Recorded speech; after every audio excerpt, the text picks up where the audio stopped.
Ya, bismillahirrahmanirrahim. Assalamualaikum warahmatullahi wabarakatuh. Pada kesempatan kali ini, saya akan memaparkan ruang kolaborasi modul 1.4, yaitu tentang budaya positif. Kolaborasi yang kami lakukan itu dengan 3 orang, yaitu yang pertama dengan saya sendiri, Ade Sudrajat, kemudian yang kedua dengan Ibu Suci Herianti, dan yang ketiga dengan Bapak Denny Aha. Nah, ruang kolaborasi yang dilakukan itu membahas tentang 4 kasus yang sudah disediakan. Kasusnya ada 4. Kasus yang pertama itu adalah Ibu Santi sebagai guru matematika dan wali kelas 8, di mana beliau sedang sakit, kemudian pelajarannya itu diganti oleh Ibu Eni. Nah, ketika Bu Eni masuk kelas, kemudian ada 2 orang siswa, yaitu Vivi dan Natali, yang ternyata dia malah bersikap seenaknya dan tertawa, tidak mengindahkan kehadiran Bu Eni. Nah, kasusnya seperti itu. Kemudian dari kasus ini ada beberapa hal yang dibahas, yaitu yang pertama, dalam kasus di atas, langkah restitusi apa yang sudah dijalankan oleh Ibu Santi.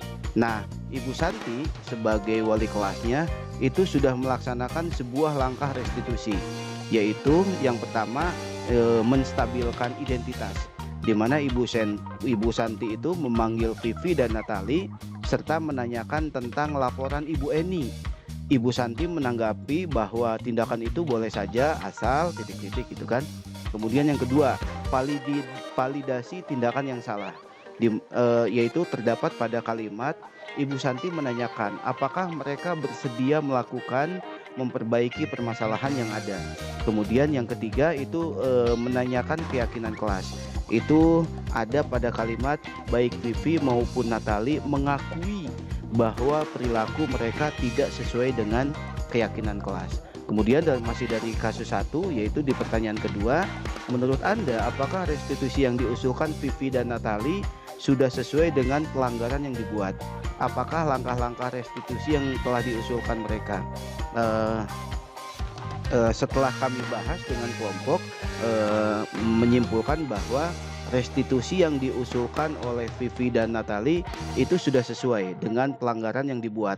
Langkah restitusinya adalah 1, mereka menyadari kesalahan mereka. Kemudian yang kedua, mereka bersedia meminta maaf. Kemudian yang ketiga, melakukan diskusi penerapan keyakinan kelas. Kemudian hasilnya dikirimkan ke Bu Eni sebagai pengganti pada saat itu. Kemudian yang keempatnya adalah mengusulkan kepada kepala sekolah agar Ibu Eni untuk menjadi guru pengganti apabila nanti Ibu Santi itu berhalangan hadir. Selanjutnya pertanyaan yang ketiga adalah masih di kasus 1. Dalam kasus di atas, posisi apakah yang telah diambil oleh Ibu Eni dalam menangani Vivi dan Natali? Jelaskan jawaban Anda. Ibu Eni itu memposisikan diri sebagai teman dan pembuat merasa bersalah. Hal tersebut terlihat bahwa Bu Eni mengontrol murid melalui persuasi, dan juga terlihat dari percakapan Bu Eni dengan Vivi dan Natali, yaitu pada kalimat ayolah tugasnya dikerjakan. Nah, itu kan sebagai teman ya. Nanti ibu ditegur kepala sekolah kalau kalian tidak mengerjakan tugas. Nah, ketika ada bahasa itu berarti ada pembuat merasa bersalah. Aduh, kalau saya tidak mengerjakan ini berarti kasihan nanti ibunya ditegur kepala sekolah. Seperti itu. Kemudian pertanyaan keempat masih di kasus 1. Jika Anda adalah Pak Hasan ini kepala sekolah, bagaimana Anda menyikapi langkah yang ditempuh oleh Ibu Santi? Nah, langkah yang ditempuh oleh Ibu Santi itu sudah bagus. Pak Hasan mengapresiasi terhadap langkah yang diambil Bu Santi. Selain itu menguatkan apa aja yang telah Ibu Santi lakukan, bahwa memang perilaku Vivi dan Natali itu tidak benar, sehingga berharap kejadian tersebut tidak terulang kembali. Nah, lanjut ke kasus yang kedua. Nah, kasus yang kedua ini adalah Sabrina ini bangun terlambat, kemudian terburu-buru ke sekolah. Akhirnya dia menyadari bahwa dia tidak menggunakan sepatu hitam. Dia malah menggunakan sepatu warna coklat. Kemudian di situ ada Pak Lukman. Pak Lukman menegur bahwa itu tuh nggak boleh, harusnya pakai warna warna hitam gitu ya. Nah, sampai ke bawah ini. Kemudian dari kasus 2 itu, pertanyaan pertama adalah sikap posisi apakah yang diambil oleh Pak Lukman? Jelaskan apakah indikatornya. Nah, dari kasus 2 tadi setelah dibaca, sikap posisi yang dilakukan oleh Pak Lukman adalah sebagai penghukum. Guru-guru yang menerapkan posisi sebagai penghukum biasanya akan berkata, apakah peraturan sekolah tentang seragam warna sepatu? Pak Lukman tetap bersikeras pada peraturan yang berlaku dan mengatakan, ya sudah, kalau kamu melanggar peraturan sekolah, kamu salah. Sudah terlambat, salah pula warna sepatunya.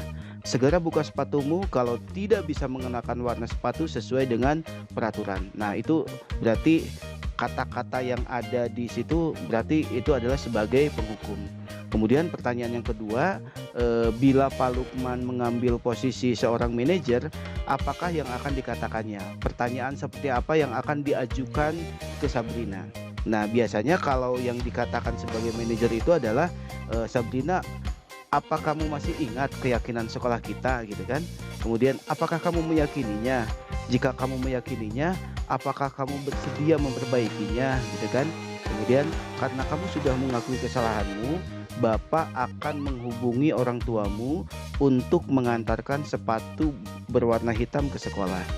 Nah, seperti itu. Itu manajer adalah posisi di mana guru berbuat sesuatu bersama dengan murid, mempersilahkan murid untuk mempertanggungjawabkan perilakunya, mendukung murid agar menemukan solusi atas permasalahannya sendiri.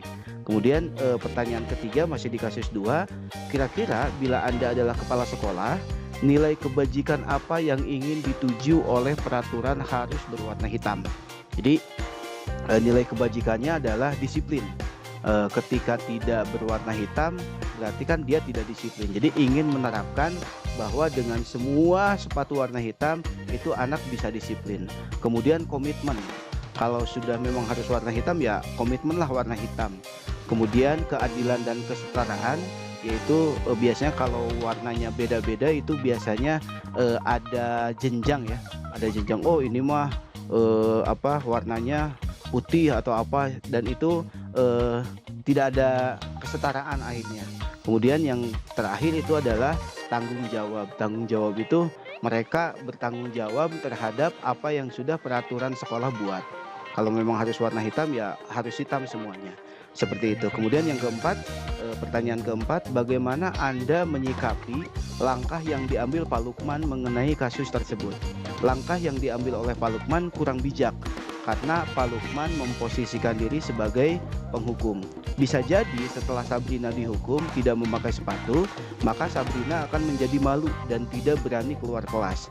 Sebagai kepala sekolah tentunya akan langsung berdiskusi dengan Pak Lukman untuk memperbaiki lagi cara Pak Lukman menghadapi masalah. Lanjut ke kasus yang ketiga. Nah, kasus yang ketiga ini adalah kasus Ibu Dani sedang belajar bahasa Inggris di kelas, sedang ngajar bahasa Inggris di kelas, kemudian melihat Fajar malah tidur-tiduran dan tampak acuh tak acuh pada pelajarannya, sehingga dicoba berbagai cara supaya Fajar ini aktif gitu ya. Nah, kemudian dari situ ada beberapa yang dibahas. Yang pertama itu adalah posisi kontrol apa yang diambil oleh Ibu Dani dalam pendekatannya kepada Fajar. Nah, posisi Ibu Dani itu adalah pembuat merasa bersalah. Nah, itu terlihat dari kata-kata yang di kasus 3 itu, ayo Fajar, makanya jangan tidur-tiduran, lain kali perhatikan, sudah sana duduk kembali. Nah, itu membuat anak merasa bersalah gitu ya. Kemudian yang kedua, membaca sikap Fajar, kira-kira kebutuhan apa yang diperlukan oleh Fajar. Nah, karena dia pengennya tidur-tiduran gitu ya, maka kebutuhan yang diperlukan itu adalah kesenangan, kebebasan, serta penguasaan. Terlihat dari kata-kata Fajar malah tidur-tiduran dan tampak acuh tak acuh pada pelajarannya. Berdasarkan sepenggal kalimat tersebut, maka dapat diartikan bahwa Fajar merasa senang jika tidur-tiduran di kelasnya Kemudian kebutuhan kebebasannya yaitu dia tidak suka belajar di dalam kelas sehingga dia tampak acuh dan tak acuh pada pelajarannya. Kemudian yang pertanyaan ketiga masih di kasus 3, bila mana Ibu Dani mengambil posisi pemantau, apa yang dilakukan atau dikatakan olehnya? Pertanyaan-pertanyaan seperti apa yang akan diajukan? Coba dijelaskan.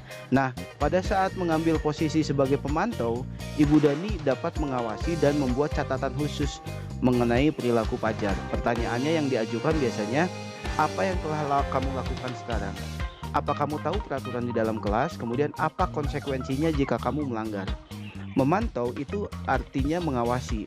Pada saat kita mengawasi, kita bertanggung jawab atas perilaku orang-orang yang kita awasi. Posisi pemantau berdasarkan pada peraturan-peraturan dan konsekuensi. Pemantau akan memberikan konsekuensi terhadap orang yang melanggar peraturan. Kemudian yang keempat, masih di kasus 3, apabila Anda kepala sekolah di sekolah pelajar dan mengetahui hal ini, bagaimana tindak lanjut Anda? Setelah diskusi dengan teman sekelompok, maka yang harus dilakukan adalah melakukan supervisi ke kelas Ibu Dani. Kemudian berdiskusi dengan Bu Dani mengenai perkembangan kemampuan belajar bahasa Inggris pelajar. Kemudian mencari tahu penyebab pelajar melakukan hal tersebut. Kemudian bersama-sama mencari jalan keluar yang terbaik, seperti mengusulkan kepada Bu Dani untuk melakukan variasi saat pembelajaran dilaksanakan di dalam atau di luar kelas. Kemudian memberikan saran kepada Bu Dani untuk melaksanakan kegiatan pembelajaran yang dapat mengaktifkan siswa, gitu kan. Nah, terakhir ini kasus 4. Kasus 4 ini ada Anto dan Dino yang sedang main basket, tapi tiba-tiba ada pertengkaran dan adu mulut. Akhirnya emosi sehingga adanya kontak fisik. Menarik meja Anto sampai kancingnya ada 3 yang terlepas. Pada saat itu guru melerai. Nah, kemudian dibawa ke ruang kepala sekolah. Nah, sampai terakhir ini ya. Kemudian dari kasus 4 ini, posisi kontrol apa yang telah dipraktikkan oleh kepala sekolah Ibu Suti? Hal-hal apa aja yang dilakukan sehingga Anda berkesimpulan demikian? Nah, Ibu Suti sebagai kepala sekolah melihat dari kasus 4 tadi, itu Ibu Suti bertindak sebagai manajer. Kenapa? Karena yang pertama, berusaha menenangkan Dino dan Anto. Kemudian melakukan segitiga restitusi. Apa aja? Yaitu pertama, menstabilkan identitas dulu, kemudian memvalidasi tindakan yang salah, dan menanyakan keyakinan sekolah. Kemudian yang ketiga, mempersilahkan muridnya untuk memperbaiki kesalahannya. Kemudian mendukung murid agar dapat menemukan solusi atas permasalahannya sendiri. Kemudian murid diajak menganalisis kebutuhan dirinya dan kebutuhan orang lain. Nah, pertanyaan kedua di kasus 4, dalam kasus tersebut bagaimana Dino dikuatkan, kemudian bagaimana Anto juga dikuatkan oleh Ibu Suti. Nah, Dino itu dikuatkan dengan cara dia bertanggung jawab atas perbuatannya dengan meminta bantuan Pak Irfan, guru tata busana, untuk mengajarinya cara menjahit kancing baju yang lepas. Kemudian Anto juga dikuatkan dengan cara pertanggungjawaban dari Dino, sehingga diharapkan kancing bajunya akan terpasang seperti sedia kala sehingga tidak dimarahi oleh orang tuanya.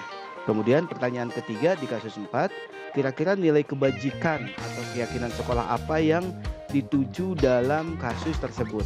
Nilai kebajikannya adalah yang pertama, bertanggung jawab. Siswa bertanggung jawab terhadap hal-hal yang telah dilakukannya. Kemudian yang kedua, menghargai. Siswa menghargai barang pemberian dari orang tua. Kemudian yang ketiga, empati.